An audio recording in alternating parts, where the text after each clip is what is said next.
అందరికీ నమస్కారం. దుర్గాదేవి కోసం ఒక లైక్ చేయండి, సబ్స్క్రైబ్ చేయండి.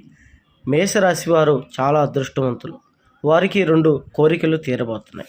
ఏంటి ఈ 2 కోరికలు అంటే, మేషరాశి వారికి ఎన్నో కోరికలు ఉన్నప్పటికీను దుర్గాదేవి ఆశీర్వాదం వల్ల వారికి 2 కోరికలు తీరబోతున్నాయి.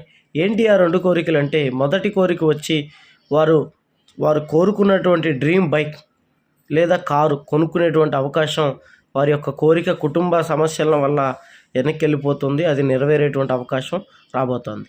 రెండవ కోరిక సొంత ఇల్లు లేక బాధపడుతున్నటువంటి వారు ఎంతోమంది మేషరాశిలో ఉన్నారు. ఇలాంటి వాళ్ళకి సొంత ఇల్లు కట్టుకునేటువంటి అవకాశం లేదా ఫ్లాట్ కొనుక్కునేటువంటి అవకాశం, గ్రేటెడ్ కమ్యూనిటీలో కొనుక్కునేటువంటి అవకాశాలు ఎక్కువగా ఉన్నాయి. తద్వారా ఈ 2 కోరికలు దుర్గాదేవి ఆశీర్వాదం వల్ల తీరబోతున్నాయి. ఎటువంటి జ్యోతిష్య సమస్యలు ఉన్నాయి, నెంబర్కి ఫోన్ చేయండి. గుప్త నిధులు తీయబడను. స్త్రీ పురుష వశీకరణ, ప్రేమ సమస్యలకి 3 రోజుల్లో పరిష్కారం చూపబడను.